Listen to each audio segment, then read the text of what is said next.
We have now played New World's first paid expansion, and I have to say my first impressions overall are that it's quite good. Sure, there's probably content that I wish was here that isn't, but let's show you some of the cool things that are in here and talk about how good or how not good they are. So honestly, one of the main things that is in this expansion, quite frankly, is mounts. And I have to say the mounts are one of my favorite things as well. So the way that you get the mounts when the game starts, there's like a horse head here on the map just above Everfall. You'll go over there and it'll start like a quest. It's not a super exciting quest. You like run over to an area, run back, you eventually like feed your mount, and then you get it, and then you do your first race, which is this race, which I think you can go back and do at any time. And you know, it is what it is. It's a checkpoint race. It's quite cool. I actually like the races, but it's not like the quest is some insane quest. The taming is just walk over and giving them food, right? Nothing crazy there. However, the mounts are really cool. And one thing I want to show you is that you can be running and you can summon your mount whilst you are running,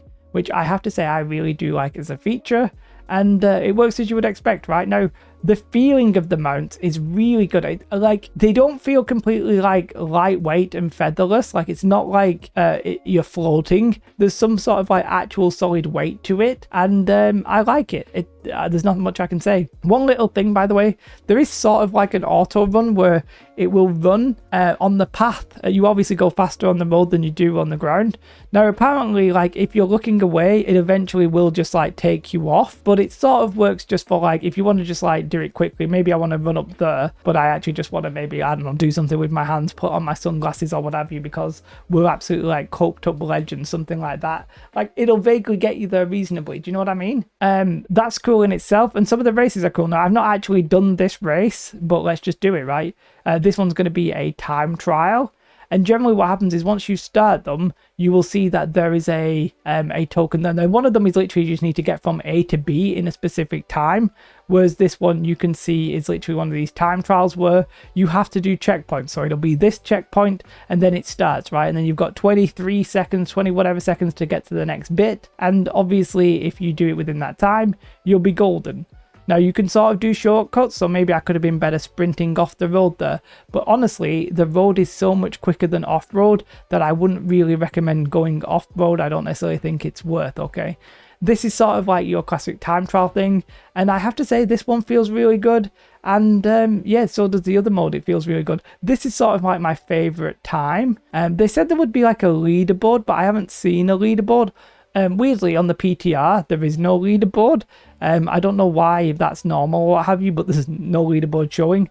I don't think that necessarily means the leaderboard is going, but that's what it is. So I'll just finish this and we'll be back in a minute. And we've just finished that. I actually didn't realize it was ending there because it said 9 and then 10. I didn't realize which way it was going. Some of those, when you do them, they'll give you food. Some of them give you like rewards. Some of them just give you riding XP. Pretty much sure they all give you riding XP. I thought they all give you food, but when I just checked my inventory, that wasn't the case. But they basically, as I said, they all give you riding XP, and there is a full-on trade skill which is riding, and you can sort of see as you go what you unlock. So I think I actually just hit 60, which gave me this attachment, okay? But you can see it'll go all the way up to 250, and there's like speed boosts and all kind of good stuff. You do that, as I said, you get XP if you feed them, and you get XP with doing the quests. There's a couple of little small notes with the mounts. If you press your heart rune key, you can sort of pet your mount, which, you know, you might want to do. It's always interesting if you can pet the mount. As far as I know, it doesn't actually do anything, but you can. Now, one of my favorite things, even though it's a little bit sadistic, is that with the mount, you can sort of run over the bugs, so you can sort of crush the rabbits and the turkeys and stuff by just riding over them, which, if I'm honest, I actually really enjoy doing. Maybe I am a little bit of a sadist. Now, you can be mounted in towns, but you can't sprint. You can also be mounted in Outpost Rush, and that actually might be game-changing. That feels completely different. I've only done one test on the PTR, but it means that there's more fighting because you're not hanging around as much, and you can maybe even catch people who are already fighting, and maybe somebody's running away but you're mounted, where you can catch up to the person who was running away. That's sort of game changing. I know you can't do it in wars, but yeah, that's actually really cool as well. Now, the actual screen, we've sort of seen this before, so I'm not going to dwell on it too much. You can see that you have your mounted ones here, the ones that actually give you the buffs. You have one for your shoe, you have one for the collar, basically the mount strap, and then you have some 2 decorative ones. Now, you only get 1 decorative one at this low level, but you can see that. Now, you don't dye these. What happens is if you click your mount, you can sort of pick these. So you get this one from effectively just paying gold when you do the quest. But you can sort of change the names and do all that kind of stuff. The ones that you can just unlock in the game are there, and then you can buy them.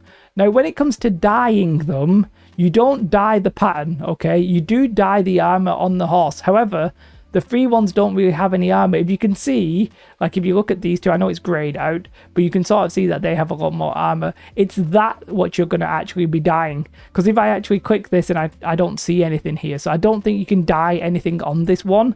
But on the other ones you sort of can. And all you want to do is you only have like one mount available to you at a time. You can change the name in the top left. You just sort of do that, equip it, and that's how that works. You're going to get some from the quest. You're going to get some from the season pass. You're going to get some from the store.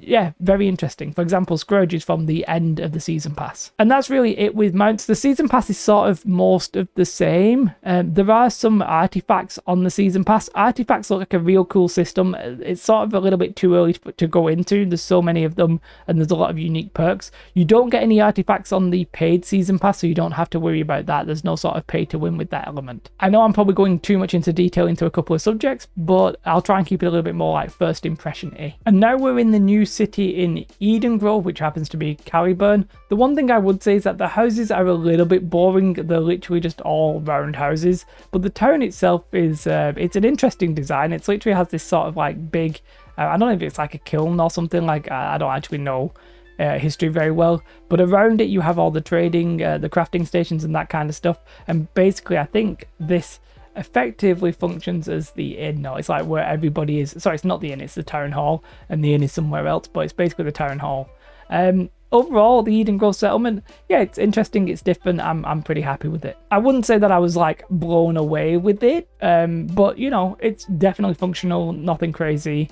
Yeah, looks nice. And one thing I also want to talk about is the dodging. So I'll just sort of get on a road and show you about this. But basically, medium and heavy dodge is now so much better, like insanely better. So right now I'm heavy, and if I do a dodge, I'm just going to run forward. I do a dodge, you might think that looks a lot like what medium used to be. And it sort of is, right? It is sort of what medium used to be. There's no slowdown, there's just extra movement basically. And I really like it, it feels very smooth. Now if I go into medium and I do the dodge, you'll see basically it's sort of like the old one in terms of its animation, but you don't stop anymore. You just sort of keep going, and it sort of feels a little bit weird at first, but I think it actually feels a lot better. Now light dodge has stayed the same. I guess this sort of brings up the medium and the heavy dodge to just sort of feel, it's not going to be as powerful as the light dodge obviously, but it does feel a lot better, and I think it is going to make a big difference in combat. Now I want to quickly just talk about the faction vendor. Tentatively, it sort of seems like it's going to be decent, you know, gear score 675, you know, very happy with it. You have to be level 64 to get it. It's a little bit expensive, but there's some decent gear here, you might think. However, we've just done one of the new dungeons, the Savage Divide. I say one of the new dungeons, there's only one. And the gear that you get from that, honestly, is quite good and quite high. I think I got this from it, for example. Actually, no, this is from Outpost Rush. But I think I got this from it, right? Which was gear score 684. And the story mode version of that dungeon's quite easy. But you can see what I'm saying is you're going to get higher gear score relatively easy. I think the faction vendor's going to very quickly become obsolete. There might be a brief window where it's useful, but it's nice to see that them expanding that, but it also feels like it's not going to be good enough in the long run. Talking about getting gear, I don't actually remember getting that from the Outpost Rush. I could have sworn that everything that I got was purple, but it is what it is. We have it now, and it's going to probably be quite easy to get gear score that is like 3 decent perks, but not being gear score 700.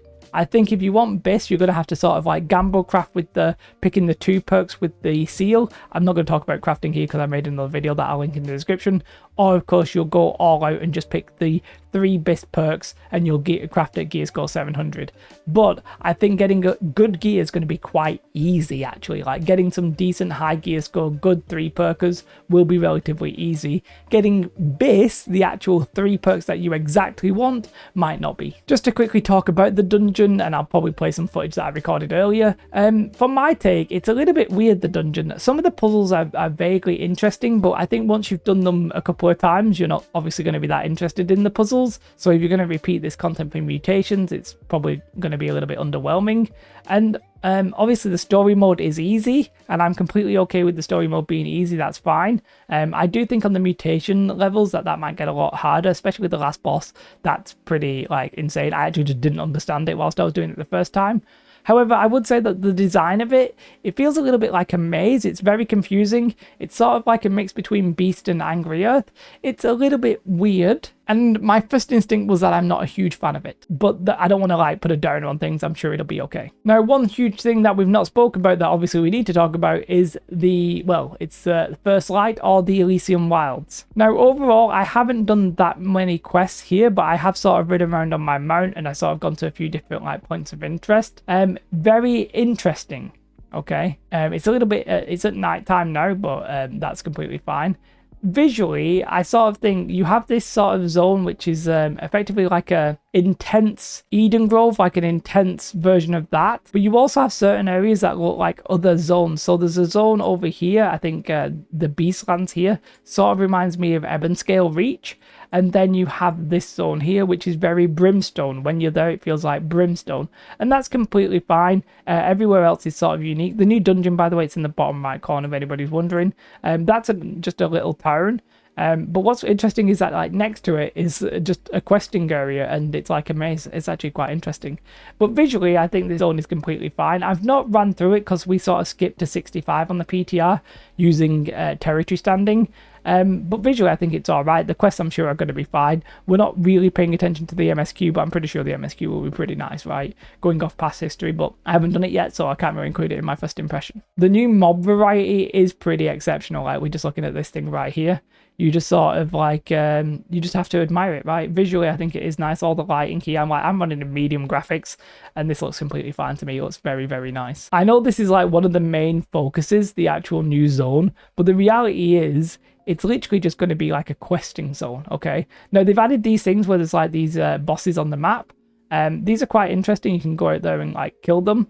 I think it sort of shows you if they're up by whether or not they're flashing. I'm not sure if that exists anywhere else or if it's just in the zone you're in.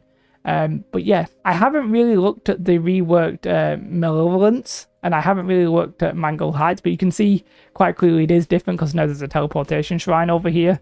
And a couple of quests, so obviously it's different. I'm not sure how different it is. One little note that doesn't really fit anywhere: when you load into the game, it sort of plays you the trailer from the expansion, and I don't know if you can turn that off, but I hope you can because I'm already getting annoyed at it. The PTR has been like relatively smooth. There was a couple of like server crashes and people saying that they can't play. However, I mean, it is a PTR and there was a lot of people in. Like when we first got on, we all went to do the mount thing and we couldn't actually cross the border and finish the mount quest because there were so many people there. It was literally just blocked and you couldn't get in. You know, like when you can't get in like a fort or something like that, you just couldn't get in. And we all couldn't finish the quest. So I won't go too much into crafting because we spoke about this a little bit. We spoke about how this is like how you craft the 3 Bis perkers, right?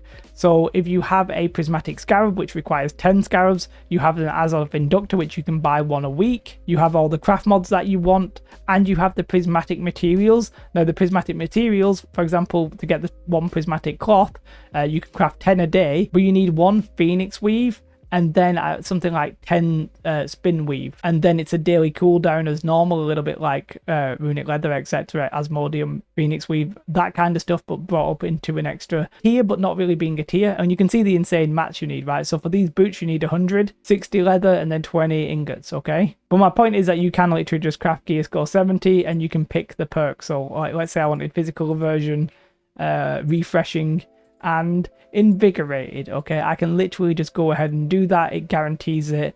It's going to have a gem slot. I don't think you would need to do the Azov, but maybe you would. And then, well, you would obviously, like, well, you can't, but you would if you needed to. And you obviously need your timer shards as well. That's how you would get that. But those materials are very, very expensive, okay? What's interesting is I'm actually crafting that, and let's just go ahead and craft it, right? Let's just do it, because why the hell not? We got a 700 gear score item, which could in theory be Bis. But you know what? I'm not actually using the earring with the +5. Don't quite understand why you don't need it or what have you, but some of this you probably don't need. Like if you've got that, you might not need 2 of these pieces. Obviously here I've got the trophies and I've got the food and we have the town buff, so I don't understand the exact full variables of that, but that's going to get very interesting. Now the 2 perker, where you craft it at gear score 700 and you pick 2 perks and the 3rd perk is random. I can't do that right now, and I'm probably not going to, if I'm honest, because it's behind the faction vendor. So it's actually in the end of the faction vendor, and you'll be looking here at the seal, which is somewhere down here. Okay, sort of slightly behind my head. I think most people will craft using this to start with, and then they'll move on to the BIS perks later on. Now, one thing I want to talk about, which is huge, the musket being a projectile. Now, you might be wondering what the hell am I talking about? So they've changed this from a hit scan. It's now not like if you point and you click and you hit. That isn't the case.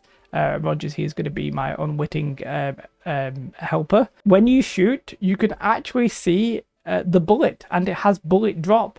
It's a little bit like the bow, but weirdly, it even feels slower than the bow. It's a little bit weird, right? If I shoot, you can see the projectile. You can see it, and it sort of dips. I'm trying to get in my video. You can see it, and it dips. It's it's a proper projectile now. I'm not talking about the strength of it, but it's interesting to see that after what we've had for so long. There's Benedict and Roger. There you go, legends. So my first impressions of what we've got, I like everything that they've delivered, right? I can't actually complain. I'm very happy with what they've delivered. I do think that one zone for an expansion sort of feels a little bit underwhelming still. I think like if you put that on paper, you tell everybody that your expansion is literally a zone that you removed and then reworked. Like it doesn't sound as good as saying, well, we've done that plus a zone. Like I just think 2 zones would have made a lot of sense. But the changes to the system, changes to the gear score, changes to crafting, the mounts are absolutely fantastic. The new zone itself is visually stunning. There's a lot of stuff to like, honestly. The only thing I really didn't like, the expedition just feels a little bit, maybe it's just because I'm tired, but it felt like such a maze and I just didn't know where I was going. But even that, like, I enjoyed it. Like, it's not like it was completely boring or anything. There was some fun things to explore. I was maybe just a little bit, like, confused. But overall, yeah, very happy with what was delivered. The first impressions, I would rate it quite highly. Have you been playing the PTR? Let me know your thoughts. Big shout out to my Patreons. If you want to support me, Patreon is truly the best place. I really need to get the graphic up, but man, I streamed like 12.5 hours today, so cut me a little bit of slack. Could you cut me a bit of slack? You're not really like getting on my case. I love you guys. Thank you very much. I will be streaming another big long stream tomorrow though, so come and check me out there. What you should do right now though is have a most beautiful day. Like and subscribe. Goodbye.